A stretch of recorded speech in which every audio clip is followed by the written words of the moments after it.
अस्सलाम वालेकुम वरहमतुल्लाहि वबरकातुहू। बांडीपोरा आज सबसे आगे है इस वबा की फैलने की जब हम बात करते हैं। मैं ख्वाजा इतरत बांडीपोरा में रहने वाला हूँ, जो कि अपने इल्म और अदब के लिए जाना जाता है। तो आज हमने सोचा क्यों ना इस इल्म का इस्तेमाल करके आप लोगों तक हम कोरोना वायरस रिलेटेड अवेयरनेस पहुँचाएँ। इस सिलसिले में आज हमारे साथ डॉक्टर परवेज साहब है और महराज वानी साहब है, जो कि कोरोना वायरस के नोडल ऑफिसर है डिस्ट्रिक्ट बांडीपोरा की।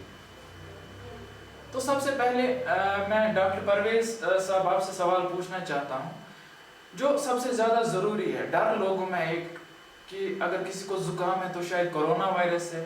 मैं आपसे ये पूछना चाहता हूँ, क्या महज एक ज़ुकाम कोरोना वायरस हो सकता है, या ऐसे कोई पर्टिकुलर सिम्टम्स हैं जिनसे कि हमें पता चले कि नहीं ये ज़ुकाम नहीं, ये कोरोना वायरस है?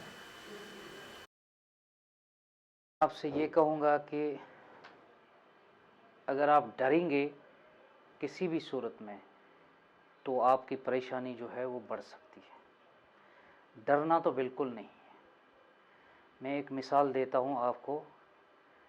अगर कहीं आग लगी है तो आप हिम्मत अगर करोगे तो आग को बुझा सकते। अगर आपके दिल में डर पैदा होगा आग की वजह से तो आग बढ़ती जाएगी और सारा खाक होगा, लेकिन आपका डर वहीं रहेगा।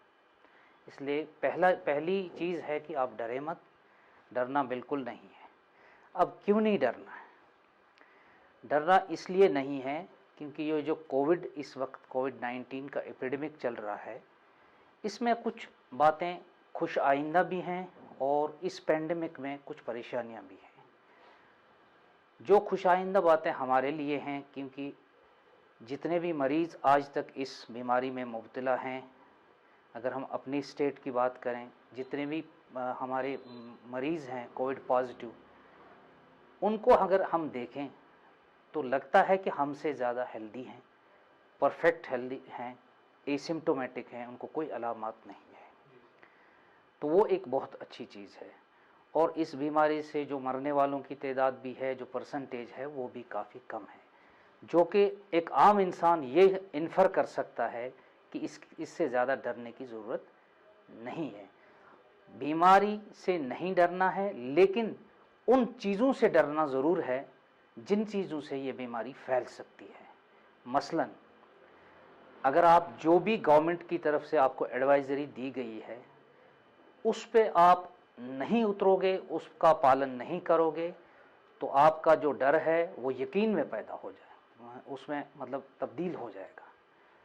क्योंकि आप जितना उसकी मतलब अगेंस्ट जाओगे तो उतना इस बीमारी को फैलने का मौका मिलेगा। हमें ये बताइए कि जब लोगों में अफवाह है कि अगर हम सिम्टोमेटिक है, अगर हमें लगता है कि हम सिम्टोमेटिक है, अगर हमें लगता है कि हम इस बीमारी के शिकार हुए, लेकिन हम आगे आने के लिए तैयार नहीं है, क्योंकि लोगों में अफवाह है कि अगर हम खुद को आगे आएंगे तो वहाँ पे हमें पॉजिटिव पेशेंट्स के साथ रखा जाएगा।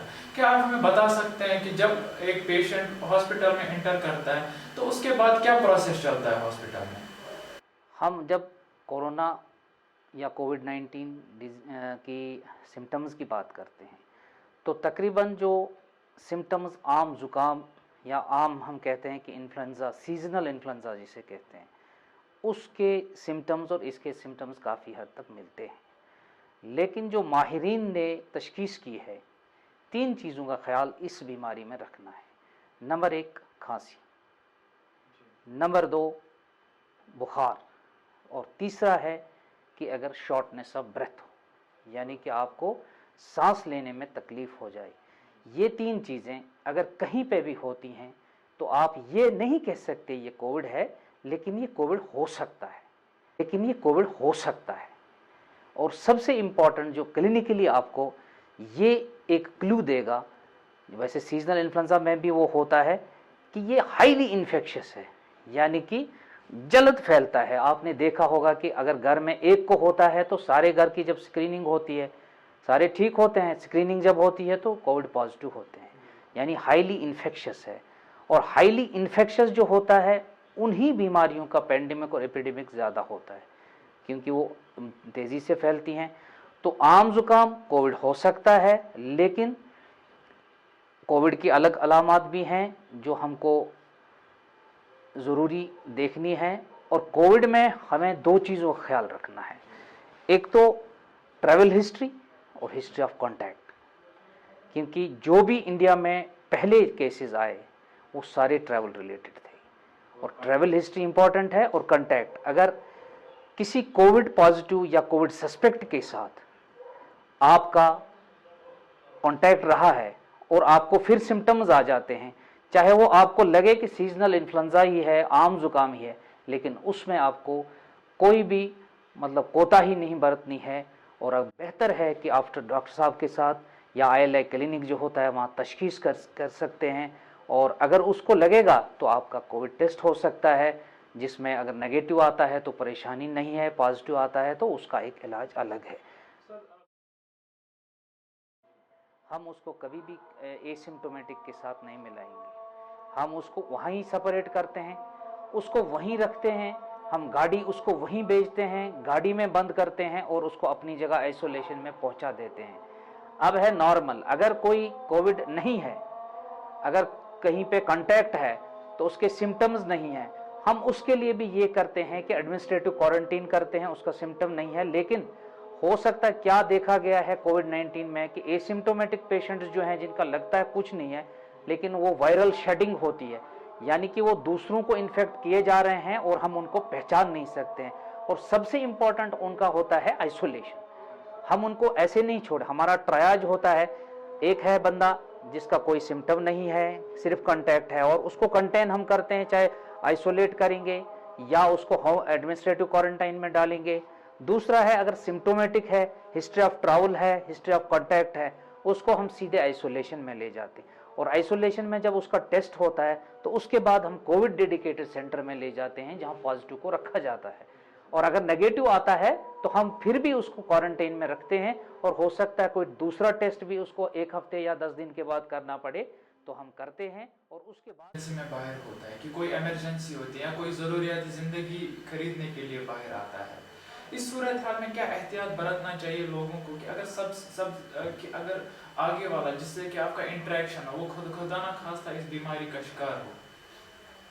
बिल्कुल बाहर जा सकते हैं, लेकिन मैं उन लोगों को ये कहूँगा कि वो हरगिज़ ना जाएं जो कोविड सिम्टम्स जिनके हों या कोविड पॉजिटिव के कॉन्टैक्ट्स रहे हों या उनकी खिदमत की हो। तो अगर उनके सिम्टम्स आ जाते हैं तो वो बाहर कतई ना निकलें। जिनको सिम्टम्स नहीं हैं और जो नॉर्मल हैं वो इमरजेंसी में बाहर निकल सकते हैं, लेकिन एहतियात बरतना है। एक मास्क पहननी है, जो simple mask, triple layer mask जिसे हम कहते हैं, और दूसरों से डिस्टेंस जो है दूर रखनी है। ये देखा गया है, जो रिसर्च, ये नया वायरस है इसलिए रिसर्च भी लिमिटेड है, हो सकता है गाइडलाइंस, हो सकता है प्रोटोकॉल्स चेंज होते रहेंगे, लेकिन जो इस वक्त की एडवाइजरी के हिसाब से आपको एक डिस्टेंस रखनी है, 1.5 मीटर या 2 मीटर भी रखेंगे वो बेहतर है, जिसे हम सोशल डिस्टेंसिंग कहते हैं। और फौरन आप ज़्यादा बाहर जब जाएंगे तो जो भी चीज़ें होंगी वहाँ, दुकानदार की रेल हो, पटरी हो या उसका सामान हो, उसके साथ हाथ नहीं लगाना है। आपने वहाँ सब्जी ले ली, आपने कुछ ले लिया, जो पैकेट आपने लिया, घर लिया, तो मेरे ख्याल में ये बेहतर है कि जो बाहर वाला कवर है उसको बाहर ही अच्छी तरह से डिस्पोज किया जाए, और जो आपका जो भी है जिसके साथ कांटेक्ट रहा हो तो अच्छी तरह से आपको उसको दूर रखना है, फिर अपनी फैमिली से। यानी कि नाना साहब, आपसे पूछना चाहूँगा, क्योंकि आप एडमिनिस्ट्रेशन से हैं तो आपके लिए बहुत बड़ा चैलेंज ये है, इसको रोकना भी है और जो नुकसान है उसकी भरपाई करनी भी है, तो कैसे देख रहे हैं इस चीज़ को हमारी एडमिनिस्ट्रेशन? जैसा कि आपने पहले ही देखा कि ये जो वायरस है इसने बड़े बड़े जो तरक्की याफ्ता मुल्क हैं वो भी इसके सामने बेबस नज़र आते दिख रहे हैं, और लाखों की तादाद में लोग इसमें मुलविस हुए हैं और बहुत सारे लोगों ने अपनी जान गंवा चुके हैं। जहाँ तक एडमिनिस्ट्रेशन का सवाल है, आपने देखा होगा कि बांडीपोरा में फैसिलिटीज़ के हिसाब से हम थोड़ा पीछे हैं, लेकिन DC सर की सदारत में और एडमिनिस्ट्रेशन का पूरा सपोर्ट हमें है। तो हमने इसमें पहले एक काम किया, हमने पहले 7 मार्च से इसकी प्रिपरेशन स्टार्ट की है। आप देख सकते हैं लॉकडाउन हमारा एनफोर्स है और बहुत ज़्यादा स्ट्रिक्ट भी है, जिसकी वजह से हम बहुत हद तक सोशल डिस्टेंसिंग जो है वो मेंटेन कर पाए हैं। दूसरी चीज़ है, जो भी हमारे पॉजिटिव केसेस निकले हैं उसमें सबसे अच्छी चीज़ ये है, सारे हमारे पास एडमिनिस्ट्रेटिव क्वारंटाइन थे। दैट मीन्स हमने पहले ही उनको कैच कर लिया था। उसके बाद हमारी कॉन्टैक्ट ट्रेसिंग जो है that is in fact number 1 पूरे जम्मू एंड कश्मीर में, वो सबसे ज़्यादा है। अब हमारे पास पॉजिटिव केसेस बहुत आ रहे हैं क्योंकि हम टेस्टिंग भी ज़्यादा कर रहे हैं। जितनी हम ज़्यादा टेस्टिंग करेंगे उससे क्या होगा, इन्फेक्शियस पर्सन सामने आ जाएंगे और उनका क्योर जल्दी से होगा और इंशाल्लाह इस नजात से हम जल्दी बाहर आ सकते हैं। सो घबराने की देखिए, हमारे पास जो चावल था मार्च का, पहले हमने मार्च का दे दिया था, अप्रैल और मई हमने एडवांस में दे दिया था। तो बांडीपुरा एडमिनिस्ट्रेशन ने पहले ही इंश्योर किया था कि हर एक को खाना मिल जाए। इवन जिनके पास राशन कार्ड भी नहीं है हमने उनको भी राशन प्रोवाइड कर दिया। दूसरी चीज़ इसमें यह है, हमारे पास बाहर से भी कुछ नॉन लोकल लेबरर्स थे जो 1011 के तकरीबन आसपास है, तो उनको हमने फूड किट्स प्रोवाइड किए। 29 तारीख को एक दफ़ा, फिर 6 तारीख को, फिर 15 तारीख को। 8-8 दिन के बाद उनको एक किट रिपीट होता है जिसमें चावल है, सब्जी है, मसाले हैं, मास्क है, सोप है, हर कोई चीज़। इसके साथ साथ तकरीबन 25,000 जो हमारे पास पुअर है, अब रिपीट द फिगर 25,000, इनको हमने फूड किट्स प्रोवाइड किए ताकि कोई भी बंदा कोविड से तो बच जाएगा लेकिन फाका किसी से मरना नहीं चाहिए। मैं सर बताना चाहूँगा कि ये 25,000 जो लोग हैं हमारे बांडीपोरा के परमानेंट रेजिडेंट। जी बिल्कुल, इसमें वो लोग भी शामिल है जो गुरेज से यहाँ पर बांडीपोरा में बंद हुए क्योंकि हमारा रोड भी बंद है। तो चूंकि वो गुरेज नहीं जा सकते हैं, मार्केट में उनको शायद एक्सेस नहीं होगा, किसी के पास पैसे नहीं है, तो हमने इंश्योर किया है इनको भी खाना पहुंचाना। प्लस इसके साथ साथ हमने ऑनलाइन डिलीवरी स्टार्ट कर ली है एसेंशियल आइटम्स की। उसके साथ साथ मेडिसिन भी हम ऑनलाइन डोर स्टेप पे पहुंचा देते हैं उनको, ताकि किसी भी बंदे को कोई दिक्कत ना आ जाए। डेडिकेटेड एक अफसर को लगाया गया है इस चीज़ के, जो भी गवर्नमेंट की एडवाइजरीज हैं उन पे अच्छे से आप पालन करें, क्योंकि हम जो भी कर रहे हैं ये आपके लिए है, उसके बाद आपकी फैमिली के लिए है, उसके बाद एक कम्युनिटी के लिए है। तो सोशल डिस्टेंसिंग अभी हम बरकरार रखे हुए हैं। रमज़ान का महीना आने वाला है तो सोशल डिस्टेंसिंग तब भी हमें बरकरार रखनी है, क्योंकि मैं इसको कुछ ऐसे कहूँगा, दुआ का मकसद शिफा अगर है तो दुआ के संग फिर इलाज ढूंढो। पहले करो अपनी हिफाजत, फिर एक महफूज समाज ढूंढो।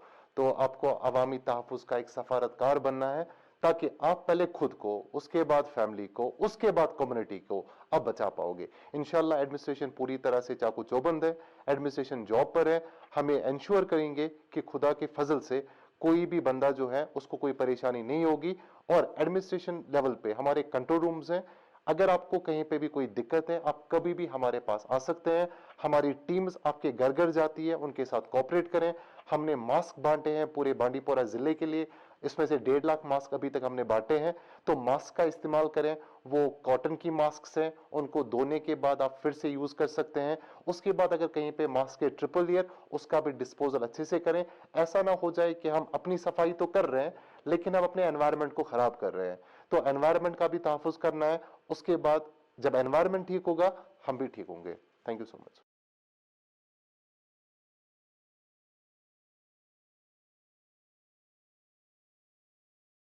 हाँ, क्या है, आज सबके पास एक्सेस है, रेडियो है, टीवी है, अखबार है, इंटरनेट है। तो जो भी एडवाइज़री आपको मिलती है उसका अच्छी तरह से उसका पालन करो। और इंशाल्लाह एक वक्त ज़रूर आएगा जब हम सब मिल के लड़ेंगे इसके साथ, और इस नजात से हम, इस वबा से हम नजात पाएंगे इंशाल्लाह।